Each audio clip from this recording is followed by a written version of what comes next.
Hello viewers, आज हम phylum S हेलमिंथीस के बारे में डिस्कशन करेंगे। पाइलम एस हेलमिंथीस हमारे पास एक इनवर्टेब्रेट पाइला है।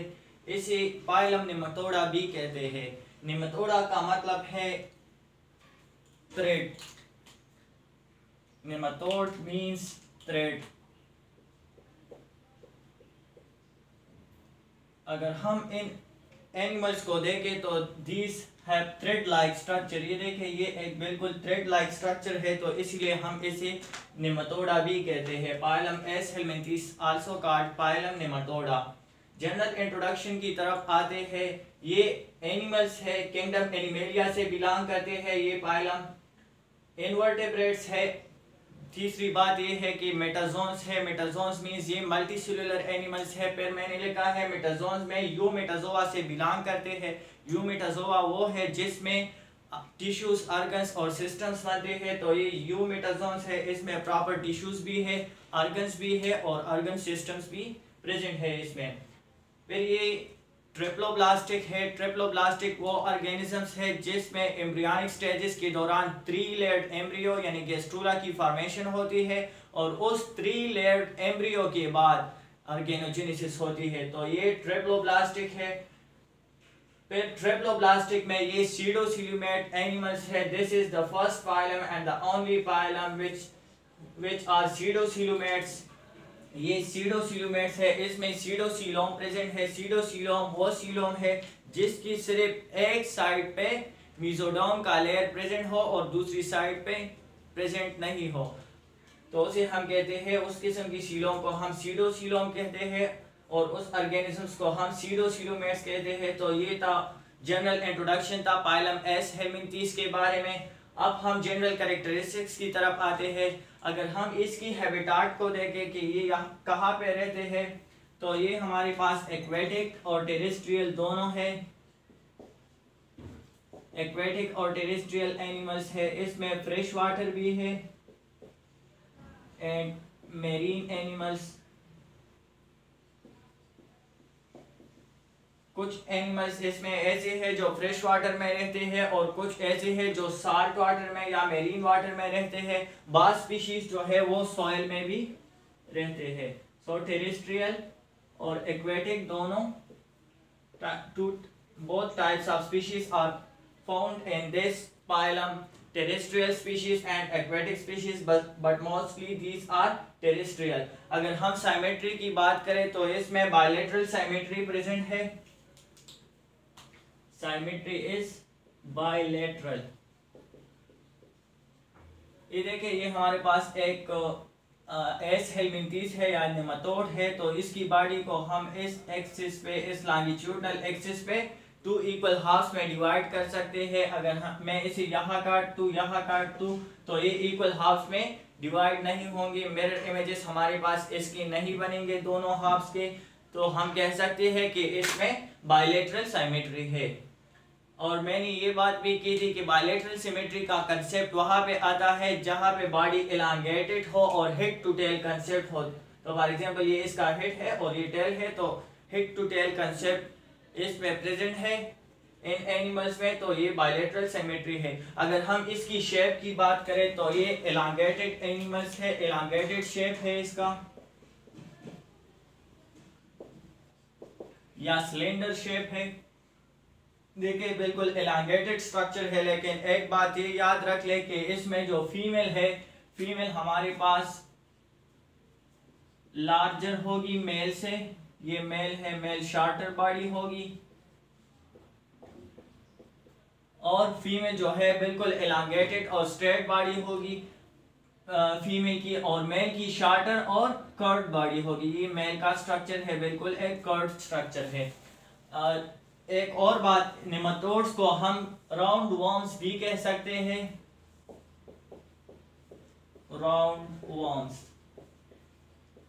वर्म्स क्यों कह सकते हैं कि अगर मैं इस एनिमल को यहाँ पे काट दूं तो मेरे पास कुछ ये सीन आएगा। इसकी ट्रांस सेक्शन को अगर मैं देखूं, क्रॉस सेक्शन को मैं देखूं, तो ये बिल्कुल एक राउंड शेप स्ट्रक्चर बनाएगा, इसलिए हम इन एनिमल्स को राउंड वर्म्स भी कहते हैं। और वर्म्स इसलिए कहते हैं कि ये एक्चुअली वर्म्स है। इस पाइलम में मोस्टली वर्म्स प्रेजेंट है। अगर साइज की बात करें तो 2.5 mm से लेकर 1 mm तक इसकी बॉडी की इलांगेशन है, साइज है। अगर सेगमेंटेशन की बात करें तो there have no segmentation, segmentation इसमें एब्सेंट है। यहाँ पे देखिए बिल्कुल एक सिंपल बॉडी है, कोई सेगमेंटेशन नहीं है। अब क्यूटिकल की बात करें तो इसमें एक थिक क्यूटिकल प्रेजेंट है और ये क्यूटिकल जो है आउटर कवरिंग पे प्रेजेंट होता है। इसकी बॉडी की आउटर साइड पे एक थिक क्यूटिकल प्रेजेंट होता है जो प्रोटेक्शन देता है इसकी बॉडी को। लोकोमोशन की बात करते हैं तो इसमें लोकोमोशन जो है वेब लाइक लोकोमोशन है या ट्रेशिंग भी हम कह सकते हैं। वेब लाइक लोकोमोशन है। वेब लाइक मीन्स चाबक की तरह, बिल्कुल इसी तरह ये लोकोमोट करते हैं। और लोकोमोशन में हमारे पास 4 बैंड्स ऑफ मसल्स इन्वॉल्व है। फॉर एग्जांपल ये देखें, ये मेरे पास एक क्रॉस सेक्शन है एक एस हेलमिंथीस का, ये इसका डॉर्सल साइड है, ये वेंट्रल साइड है और ये लेटरल, ये भी लेटरल साइड है। तो 4 बैंड्स ऑफ मसल्स इन्वॉल्व है लोकोमोशन में। 4 bands of muscles are involve in locomotion. वो कौन कौन से हैं? देखो, एक बैंड ये है, एक ये है। ये डॉर्सल साइड पे प्रेजेंट है, लेकिन डॉर्सल साइड पे थोड़ा बहुत लेटरल साइड पे भी, लेटरल साइड पे है, मुकम्मल एग्जैक्टली डॉर्सल साइड पे नहीं है। तो इसे हम कहते हैं डोर्सोलेटरल। सो 2 बैंड्स जो है वो डोर्सोलेटरल साइड पे है और 2 बैंड्स ये रेड कलर वाले वेंट्रोलेटरल साइड पे है। तो ये 4 बैंड्स जो है मसल्स के ये इन्वॉल्व है लोकोमोशन में। और किस तरह लोकोमोशन करते हैं? Web like. तीसरी बात ये है इसमें कि there have no circular muscles. Circular muscles वो एब्सेंट है इसमें, there have no circular muscles. Nutrition की बात करते हैं तो ये मोस्टली पैरासिटिक है, किसी होस्ट पे अटैक करता है और उससे न्यूट्रिशन लेता है, पैरासिटिक है। इसमें बाज़ स्पीशीज ऐसी भी है जो डेड ऑर्गेनिक मैटर से फीडिंग हासिल करती है। न्यूट्रिशन के बाद हमारे पास डाइजेस्टिव सिस्टम आता है। जब इसने फूड इनटेक किया, फूड खाया, तो उसके लिए हमारे पास डाइजेशन की ज़रूरत है। अगर हम देखें तो इसमें कंप्लीट डाइजेस्टिव सिस्टम है। ये पहला पाइलम है। इससे पहले हमने पाइलम प्लेट हेलमिंथीस के बारे में बात की थी, उसमें सेक लाइक और इनकम्प्लीट डाइजेस्टिव सिस्टम था, लेकिन इसमें कंप्लीट डाइजेस्टिव सिस्टम है। Complete digestive system in animals में पाया जाता है। कंप्लीट डाइजेस्टिव सिस्टम वो है जो माउथ से लेकर एनस तक सारे पार्ट्स इसमें प्रेजेंट हो। इसमें कंप्लीट डाइजेस्टिव सिस्टम में 2 ओपनिंग्स होंगी, एक होगा माउथ फूड इनटेक के लिए और दूसरा होगा anus for the removal of waste products.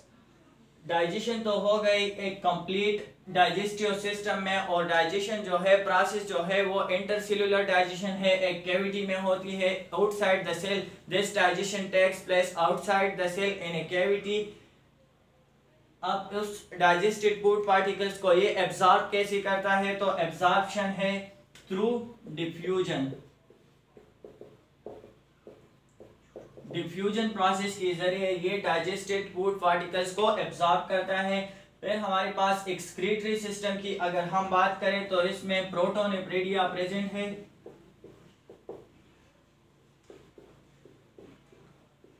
या नेफ्रेडिया प्रेजेंट है इसमें।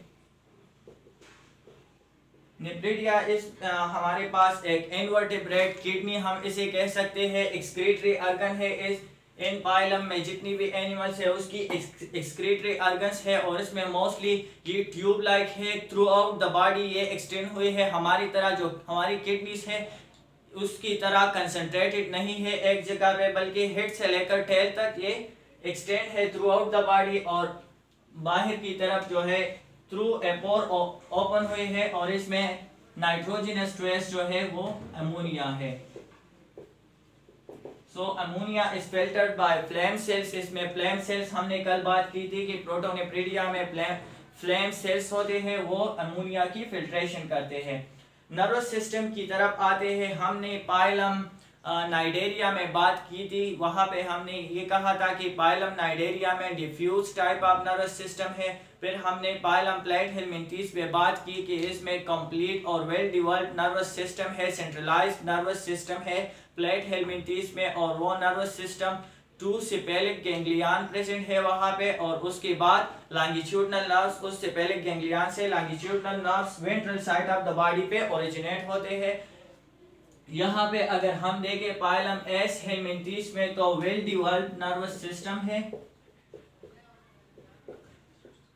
Well developed and centralised nervous system है। ये देखें, ये इसकी नर्वस सिस्टम का सिंपल रिप्रेजेंटेशन, सिंपल डायग्राम है, जिसमें एक सेंट्रल सेपेलिक गैंग्लियन सेपेलिक रिंग है। इस सेपेलिक रिंग के दोनों साइड पे लेटरल सेपेलिक गैंग्लियन है।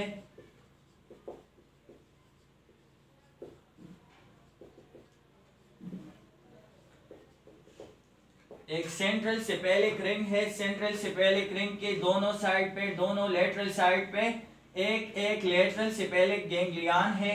और उस सेपेलिक रिंग से भी लॉन्गिट्यूडनल नर्व कॉर्ड्स अराइज हुए हैं, और सेपेलिक लेटरल सेपेलिक गैंग्लियन से भी लॉन्गिट्यूडनल नर्व्स अराइज हुए हैं। तो देखिए, ये वेंट्रल नर्व कॉर्ड्स है, ये दोनों वेंट्रल नर्व कॉर्ड्स है, ये डॉर्सल नर्व कॉर्ड्स है, ये बॉडी की डॉर्सल साइड पे, और ये है लेटरल नर्व कॉर्ड्स, बॉडी की लेटरल साइड पे प्रेजेंट है।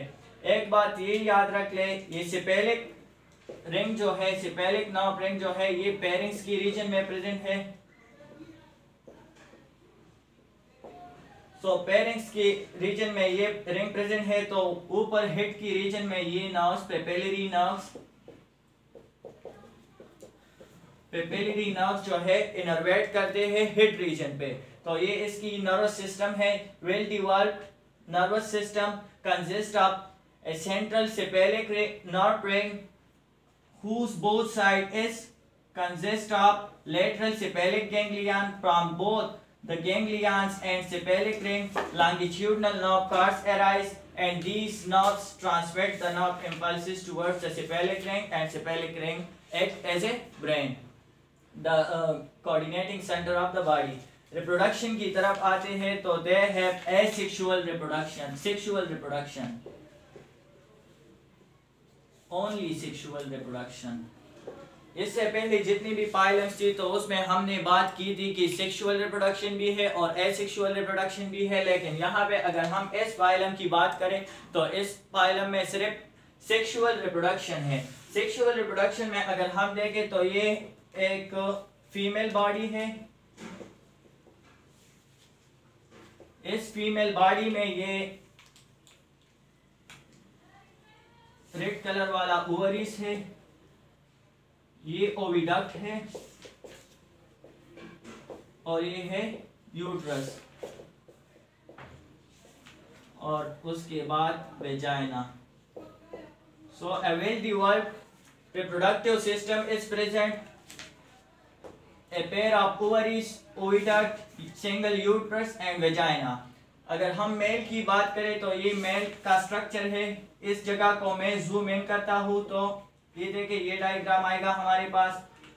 पेयर ऑफ टेस्टिस प्रेजेंट है इसमें, ये टेस्टिस है, ये सेमिनल डक्ट जो टेस्टिस से स्पर्म ले आता है इसकी तरफ, इस डक्ट की तरफ, ये कॉमन डक्ट है, और ये डक्ट जो है ओपन हुआ है रेक्टम की तरफ, ये रेक्टम है।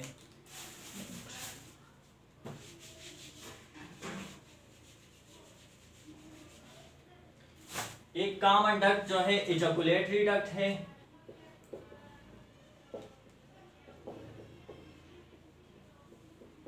और ये है रेक्टम। सो मेल स्पर्म्स रिलीज करता है सेमिनल डक्ट, उसे इजैकुलेटरी डक्ट, और इजैकुलेटरी डक्ट के बाद वो रेक्टम की तरफ आता है। और ये फीमेल है तो इस फीमेल में ओवरीज, ओविडक्ट, यूट्रस और वेजाइना प्रेजेंट है। अगर हम इसमें फर्टिलाइजेशन की बात करें, रिप्रोडक्शन तो सेक्सुअल है। फर्टिलाइजेशन की बात करें तो फर्टिलाइजेशन इसमें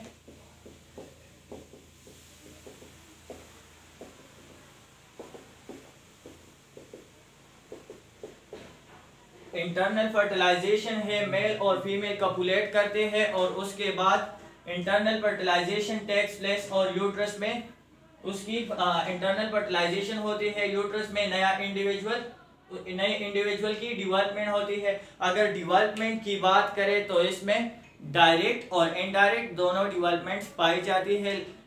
कुछ स्पीशीज ऐसे हैं जिसमें लार्वा की फॉर्मेशन होती है और कुछ स्पीशीज ऐसे हैं जिसमें लार्वा की फॉर्मेशन नहीं होती, डायरेक्ट हमारे पास एक मैच्योर और फुली ग्रोन इंडिविजुअल पैदा होता है। So this was all about the general introduction and general characteristics and necessary systems of phylum aschelminthes और पाइलम नेमाटोडा।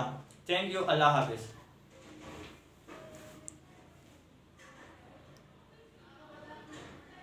शेखा पूरा शो